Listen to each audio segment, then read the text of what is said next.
You found your way to Whispers of Crimes, a quiet corner where the shadows of the past are gently told. Here, we speak of real crimes and mysteries, not to shock or scare, but to wonder, to reflect, and maybe to help you fall asleep. So close your eyes, let your thoughts slow down, and come with me into tonight's case.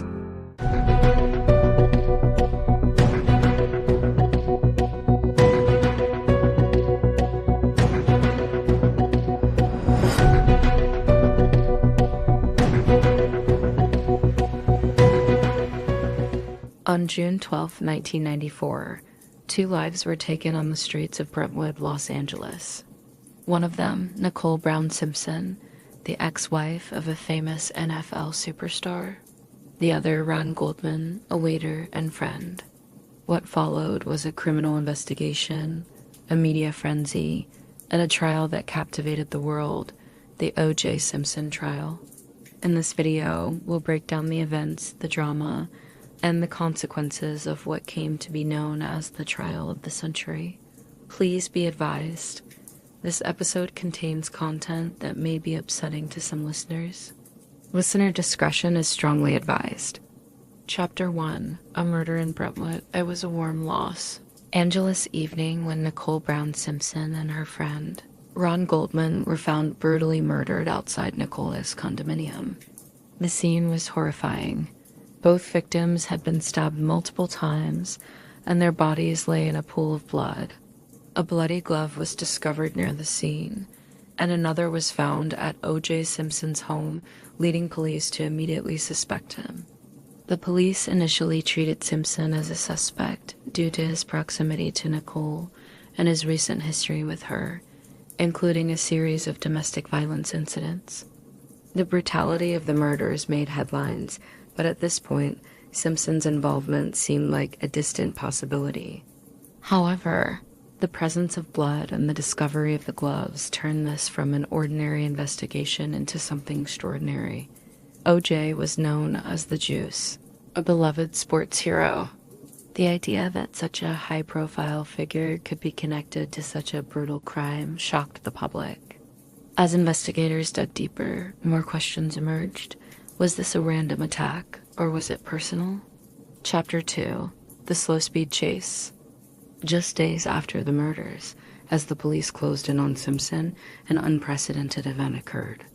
On June 17, 1994, O.J. Simpson, now officially a suspect, led authorities on a slow-speed chase through the streets of Los Angeles in a white Ford Bronco. His friend, Al Cowlings, was driving the vehicle, while Simpson sat in the back, a gun at his side. What should have been a quiet surrender turned into a nationwide spectacle.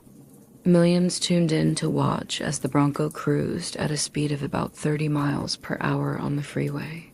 Police cars trailed behind, helicopters hovered above. The chase was surreal, the kind of thing that seemed more like a movie scene than real life. In fact, many in the public viewed it as part of the drama that was unfolding before their eyes. The significance of the chase is hard to overstate. Simpson was not just a criminal suspect, he was a cultural icon. His flight from justice seemed almost like a character in a story who was too important to be caught. The chase was symbolic of his larger-than-life persona, and it made the case even more compelling. People were glued to their screens, wondering what would happen next. The chase ended with Simpson's surrender at his home, but the trial was just beginning. In many ways, the public had already declared him guilty, but would the legal system do the same?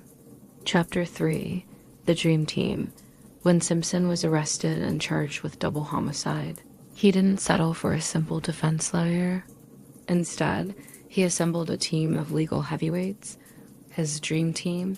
This included famous attorneys like Johnny Cochran, Robert Shapiro, F. Lee Bailey, and Alan Dershowitz. Each of these lawyers was a star in their own right, and together they formed an almost unbeatable force. The strategy from the beginning was clear: to tear apart the prosecution's case.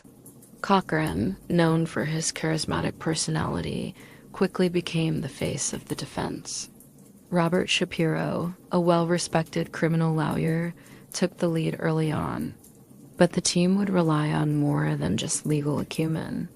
They needed to turn the trial into a media spectacle, and they did it expertly. The prosecution, led by Marcia Clark and Christopher Darden, was facing off against some of the best legal minds in the country. This was more than a courtroom battle. It became a war of narratives. The defense would play on the nation's deep racial divides and attack the credibility of the LAPD, turning the case into one that wasn't just about O.J. Simpson, but about race and justice in America. Cochran's approach was to focus on the mistakes made by the police. He argued that evidence had been mishandled and that racist officers, like Detective Mark Foreman, had tainted the investigation. This narrative quickly gained traction, overshadowing the physical evidence that seemed to implicate Simpson. Chapter 4. The Evidence. On paper, the evidence against O.J. Simpson appeared to be overwhelming. Blood samples from the crime scene matched Simpson's DNA. A bloody glove was found at Simpson's home, and another was discovered at the scene of the murders. There were also traces of his blood inside the Bronco. And yet, despite all of this, the defense launched a vigorous attack on the validity of the evidence. The most damning piece of evidence was the blood-stained glove found at Simpson's estate. But when Simpson tried on the glove during the trial, it appeared too tight, leading Cochran to utter the famous line, "If it doesn't fit, you must acquit." This moment, broadcast live, would become the most iconic part of the trial. But the defense didn't stop there. They painted a picture of a police force riddled with racism, corruption, and incompetence. Detective Mark Foreman, the officer who had discovered the glove, was a key figure in this strategy. A tape surfaced where Foreman used racial slurs, and this was enough to call into question his credibility. If Foreman was lying, the defense argued, then everything he touched was contaminated. Forensic evidence was also called into question. The defense argued that the LAPD had mishandled the evidence and that it was possible for the blood to have been planted. This assertion led to the most critical question of all. Could the evidence be trusted? Chapter 5. If it doesn't fit, you must acquit. The moment that crystallized the entire trial came during the infamous glove demonstration. Simpson, in front of the jury, tried on the bloody glove. It appeared not to fit. The defense seized upon this moment to argue that the prosecution's case was built on circumstantial evidence that simply didn't hold up. It became a pivotal moment in the trial. The phrase, "if it doesn't fit, you must acquit," became a rallying cry for the defense and a symbol of the case's racial and cultural dynamics. Johnny Cochran used the moment to question the credibility of the entire investigation, casting doubt on Simpson's as guilt and shifting the focus from the evidence to the behavior of the LPD. In a case where racial tensions were high, the defense played on the perception that Simpson, a black man, was being unfairly targeted by a corrupt, racially biased police force.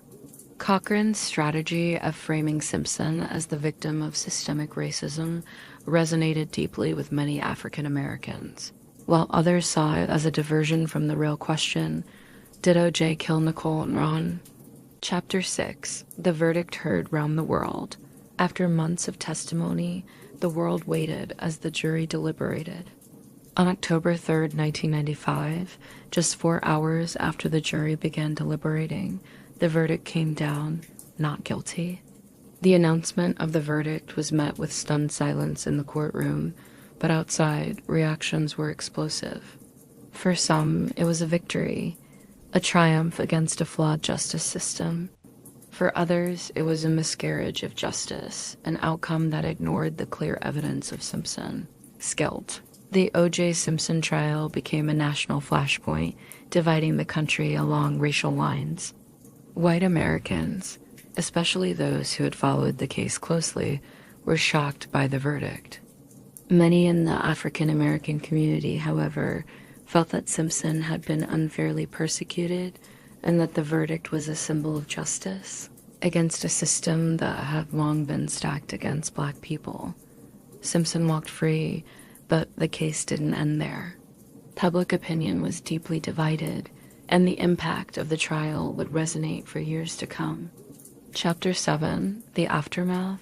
In the years following the trial, Simpson's life unraveled.